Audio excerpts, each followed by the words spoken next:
दोस्तों, आज की कहानी है भूल भुलैया हवेली का श्राप। अनजान रास्ता। गहरे जंगलों के बीच एक पुरानी हवेली थी जिसे लोग भूल भुलैया हवेली कहते थे।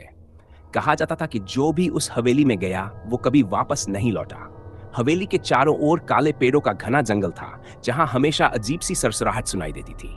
गांव के बुजुर्गों का कहना था कि यह हवेली श्रापित है, लेकिन कुछ लोग इसे सिर्फ एक अफवाह मानते थे।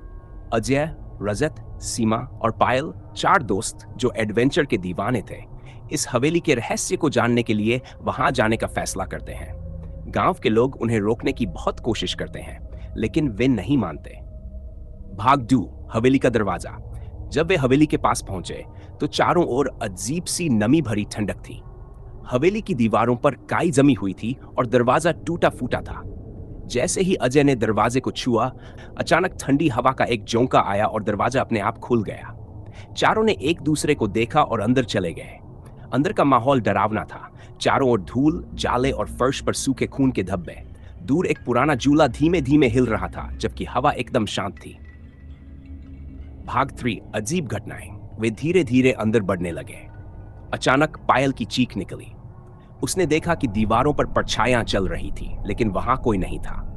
रजत ने हिम्मत जुटाकर मोबाइल की फ्लैशलाइट ऑन की तो देखा कि सामने एक पुराना आईना पड़ा था जिसमें चारों के अलावा 5वीं परछाई दिख रही थी। एक लंबा डरावना चेहरा जिसकी आंखें काली थीं। सीमा ने जैसे ही आईने को छूने की कोशिश की, आईना जोर से चटक गया और एक खौफनाक हंसी गूंज उठी। तभी हवेली के दरवाजे जोर से बंद हो गए। दहशत का साम्राज्य।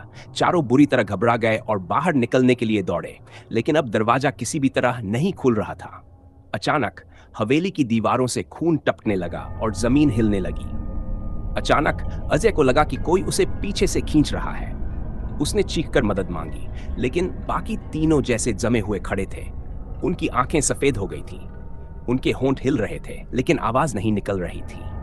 पीछे से एक ठंडी सांस अजय की गर्दन पर महसूस हुई। उसने डरते डरते मुड़कर देखा। एक कंकाल जैसी औरत जिसके बाल उलझे हुए थे और मुंह से खून टपक रहा था। उसने अजय का हाथ पकड़ लिया। अजय ने जोर से चिल्लाने की कोशिश की, लेकिन उसकी आवाज निकल ही नहीं रही थी। भाग 5, सच्चाई का खुलासा। सीमा को अचानक कुछ याद आया। उसने जल्दी से अपने बैग से एक पुरानी किताब निकाली जो उसने गांव के एक बाबा से ली थी। उस किताब में हवेली की कहानी लिखी थी। सालों पहले इस हवेली में एक तांत्रिक रहता था जो अमरता का रहस्य जानना चाहता था। उसने यहाँ कई मासूमों की बलि दी थी, लेकिन एक दिन बलि के लिए लाई गई लड़की ने उसे श्राप दे दिया। वह लड़की खुद एक शक्तिशाली आत्मा थी जिसने मरने से पहले हवेली को श्रापित कर दिया था। जो भी यहाँ आता है उसकी आत्मा कभी बाहर नहीं जा सकती। मौत का तांडव। पायल अचानक जमीन पर गिर पड़ी। उसके शरीर पर अजीब सी लकीरें उभर आई और उसकी आंखों से खून बहने लगा। वो चीख रही थी, लेकिन उसकी आवाज धीरे धीरे भूतिया हंसी में बदल गई। रजत ने सीमा से कहा, हमें तुरंत कुछ करना होगा, नहीं तो हम सब मर जाएंगे। सीमा ने किताब के मंत्र पढ़ने शुरू किए, लेकिन तभी हवा और तेज हो गई। हवेली की दीवारों से सफेद भूतिया हाथ निकलने लगे। पायल अब पूरी तरह तांत्रिक के काबू में थी और उसकी हंसी पूरे माहौल को कंपा रही थी। अजय ने हिम्मत जुटाकर आईने को फिर से देखा। इस बार उसमें एक दरवाजा दिखाई दिया जो हवेली से बाहर जाने का इकलौता रास्ता था, लेकिन उसके पास वही डरावनी औरत खड़ी थी। अंतिम संघर्ष। रजत ने अपनी जेब से एक माचिस निकाली और हवेली में पड़े पुराने लकड़ियों के ढेर में आग लगा दी। हवेली के चारों ओर जलती हुई लपटें उठने लगी। तांत्रिक की आत्मा चीखने लगी और हवेली की छत से धूल गिरने लगी। अजय, सीमा और रजत ने हिम्मत करके आईने के पास दौड़ लगाई, लेकिन पायल अब पूरी तरह भूत बन चुकी थी। उसने अजय का पैर पकड़ लिया।